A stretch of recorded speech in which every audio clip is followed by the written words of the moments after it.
good to have your company on a bad day for freedom in some parts of Australia today. The halo above Gladys Berejiklian may not have fallen completely today, but it's definitely on the way down.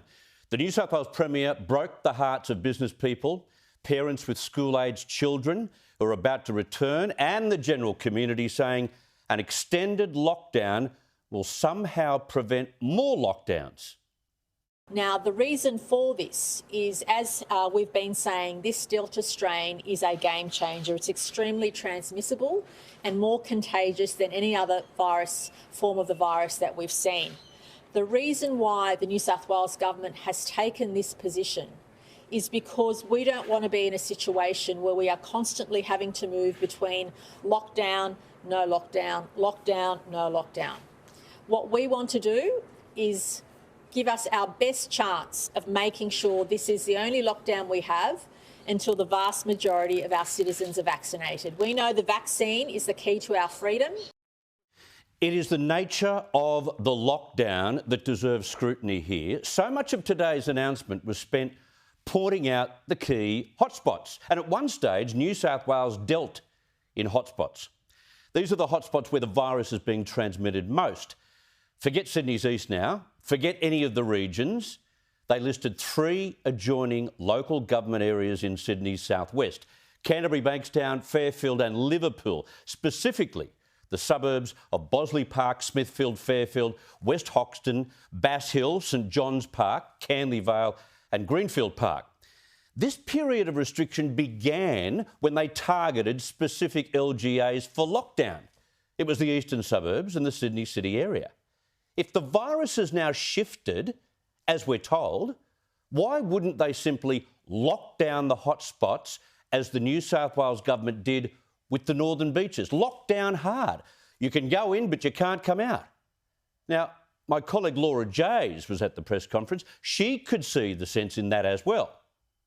Why across Greater Sydney as a whole? You named these 3 LGAs that are of particular concern. Do you really need to stop kids from going to schools across the rest of Greater Sydney? Look, the New South Wales government considered those options, but as we know, some essential workers, whether you're driving a truck getting food and services to large supermarkets, people move outside of where they live to provide essential work. Cleaners move outside where they live to provide essential work.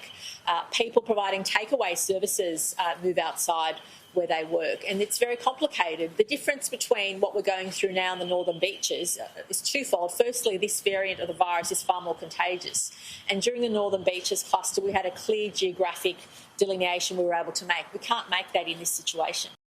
I can tell you that Gladys Berejiklian may have agreed with Kerry Chant, the Chief Health Officer, on locking down not only Greater Sydney but also the regions. I can tell you that the Treasurer of New South Wales did not concur, Dominic Perrottet. There wouldn't be a leakage of this virus the way in which Gladys Berejiklian just explained from those hotspots if you lock those LGAs down hard. No one leaves.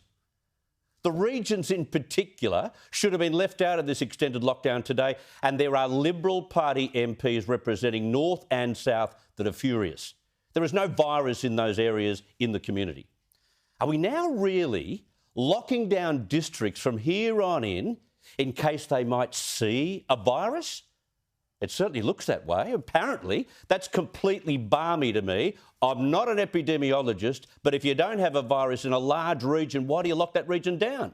That is overprotective tyranny. Now, there are many millions of people in New South Wales now being locked down longer because of the misbehaviour of families and friends during the past 14 days of restrictions, and we shouldn't let them go by scrutiny either. Now, on 2GB this afternoon, the public vocalised their frustration. I listened to the Premier's press conference and heard her make the comment she relates to the pressures that business and family have. I agree with your comment. I think she is so out of touch, used to be in touch, but honestly, when we get to the next election, federal and state, I think it's going to be a bloodbath. The voters are going to punish our political leaders for the incompetence that's going on right now. Our business is just gone. We're in party hire. I noticed Gladys did not mention a thing about the grants that we were going to get offered at the start when she first locked us down. A $10,000 $6,000 or $7,000 grant. That'll get us through 3 or 4 weeks, keeping the doors open. But nothing's come up about it. I'm a hairdresser and I've got staff to pay, and I just don't understand. Sorry, I don't want to get upset, but I just don't understand why we're being closed when other, shops are open that aren't, necessities. It doesn't matter what it costs the state government, they have to pull their finger out and start spending money to help these people. They're just penny pinching, afraid to get stuck in and spend some dough. I would say unless they start doing that, they've lost my vote, and I reckon they've lost the election.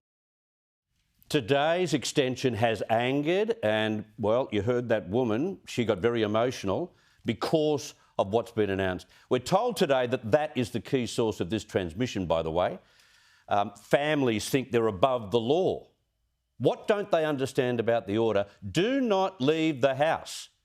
Do not leave the house. But without JobKeeper, when that's gone, it is, and a meagre $10,000 being offered to businesses who were not doing any business, this extended lockdown will hurt like no other. We appreciate the pain and suffering that many people will go through, but for that extra week, we think it's well worth it if it's going to prevent us from having to go in and out of lockdown, which is what we need to avoid. I've got to tell Gladys Berejiklian, I think business people have had a gutful of politicians and health officers who take the easy route, call for lockdowns in regions that don't have COVID, and then keep reiterating how much they appreciate the pain. How can they? All these decision makers don't lose a zack. Their incomes remain unaffected. Their jobs are not in jeopardy, and their livelihoods are not smashed to pieces. The next politician who says we're all in this together might be best advised to isolate for the rest of the year.